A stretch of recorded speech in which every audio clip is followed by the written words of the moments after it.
Hi guys, welcome to PS reveal.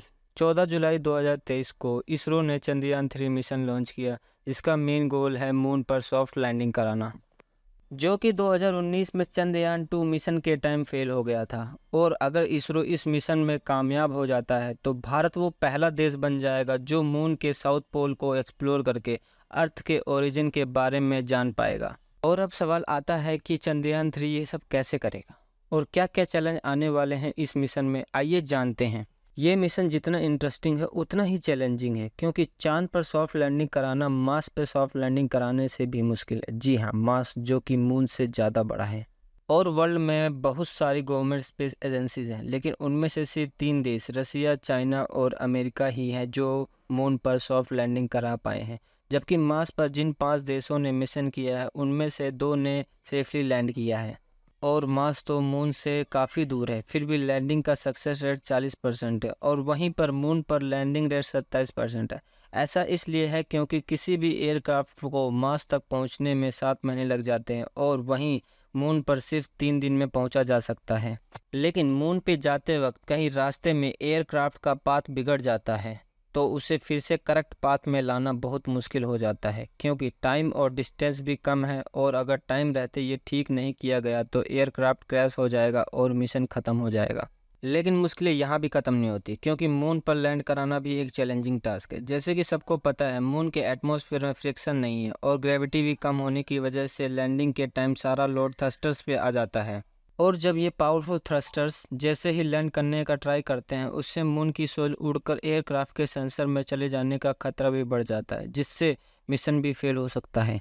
इसीलिए Chandrayaan 2 mission के time जहां एयरक्राफ्ट को लैंड कराना था वो मून का साउथ पोल था। मून अर्थ से ऑर्बिटली लॉक्ड है, इसीलिए उसका सिर्फ 41% हिस्सा ही है जो हमें दिखता है, जिसे north pole of the moon भी कहते हैं। मून के साउथ पोल में सनलाइट भी नहीं जाती, इसीलिए वहां आज तक कोई नहीं गया और अनडिस्कवर है। और मून के साउथ पोल में पूरे मून के कंपैरेटिवली ज़्यादा क्रैटर्स, माउंटेन्स और वैली हैं, इसीलिए वहां पर लैंड करना मुश्किल है।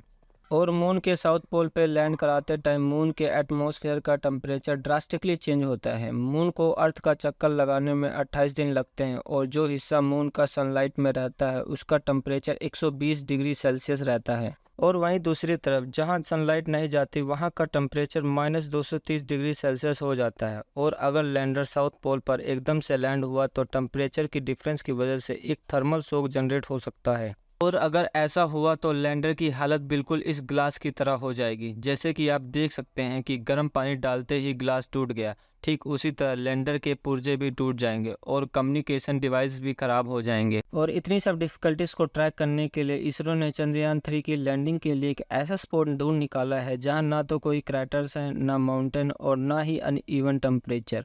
और लॉन्च होने के बाद चंद्रयान 3 अर्थ के 5 चक्कर लगाएगा। ये होगा ये कि वो मून की तरफ किसी स्लिंग शॉट की तरफ पहुंच जाएगा और फ्यूल कम यूज़ होगा, और बचे हुए फ्यूल लैंडिंग के टाइम काम आ सकता है। और इसरो इस बार लैंडिंग भी ट्रेडिशनल तरीके से डायरेक्ट नहीं करवाएगा, क्योंकि जैसे कि पहले मैंने बताया, थ्रस्टर्स धूल उड़ाएंगे जिससे सेंसर खराब हो सकते हैं। लैंडिंग होगी कैसे? इसके लिए चंद्रयान 3 पहले मून का एक चक्कर लगाएगा, जिससे लैंडिंग क्षेत्र का भी एक बार फिर से निरीक्षण हो जाएगा। और चंद्रयान 3 अपनी स्पीड भी कम कर लेगा, जिससे वो परफेक्टली लैंड करेगा।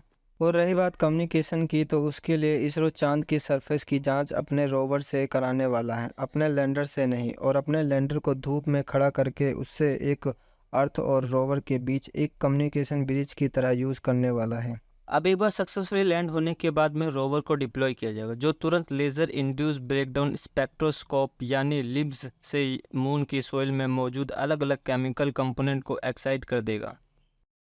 इससे उनमें से अलग अलग रेज निकलेंगे, जिन्हें रोवर पर लगे alpha particle X ray spectrometer AXPS से डिटेक्ट करके एनालाइज करेंगे, जिससे पता चलेगा कि मून के साउथ पोल पर सोइल का कंपोजिशन क्या है।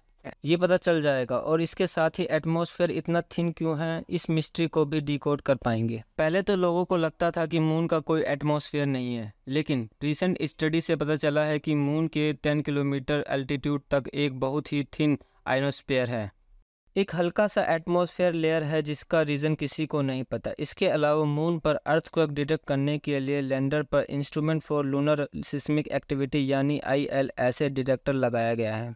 लैंगमुइर प्रोब यानी LP भी फिट किया गया है जो सन से आने वाली प्लाज्मा वेव को डिटेक्ट कर पाएगा। अब ये हमारे मैंड मिशन का फर्स्ट स्टेप हो सकता है, क्योंकि अगर हम चंद्रयान 3 को सेफली साउथ पोल पर लैंड कर पाएंगे तो हम गगनयान मिशन में भी एस्ट्रोनॉट को साउथ पोल पर सेफली लैंड कर पाएंगे।